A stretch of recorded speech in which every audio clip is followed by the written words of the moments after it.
বন্ধুরা এই দেখো গাছের ধুন্দুল পেড়ে নিয়ে আসলাম। এইটা নতুন গাছের হয়েছে, আজকে তুলে এনেছি।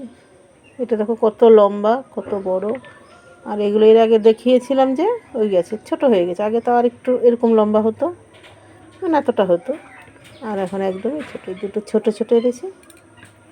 আর এই তিনটা ভালোই বড়। আর এটা তো বললাম নতুন গাছের আজকে তুলেছি। এখন এগুলো ছোট ছোট করে কেটে পেঁয়াজ দিয়ে ভাজা করব। ছোলা দিয়েও ভালো লাগে, কিন্তু ছোলা রাত্রে ভিজাতে মনে ছিল না, তাই পেঁয়াজ দিয়ে ভাজা করব পাতলা পাতলা করে কেটে।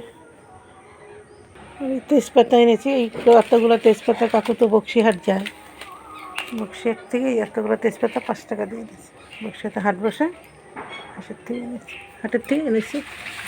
এখন এগুলো শুকিয়ে গেছে, ছিঁড়ে ক্যারি ব্যাগ ভরে কৌটোর মধ্যে রেখে দেবো। নাহলে যা ইঁদুর আছে না, একদম কৌটো কেটে এখান থেকে কেটে নেওয়া শুরু করে দিয়েছে।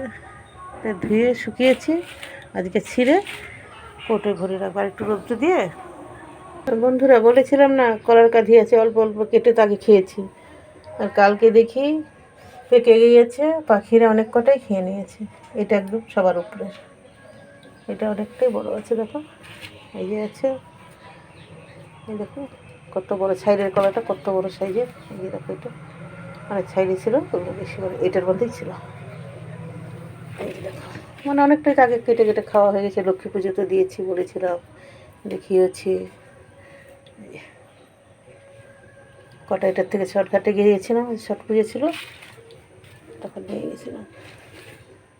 এই এখন এতগুলো আছে।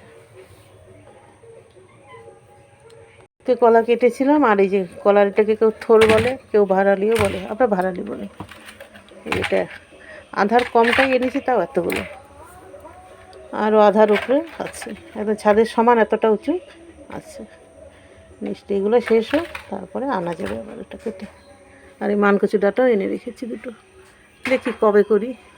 কেননা টাটকা টাটকা মানকচু ডাটা করতে গেলে না হাত প্রচুর চুলকায়, তাই একটু রসটা কমে যাবে যখন, তারপরে কেটে করব। ভিডিওটা তাহলে এখানেই রাখছি। তোমরা সকলে ভালো থেকো, সুস্থ থেকো, সাবধানে থেকো।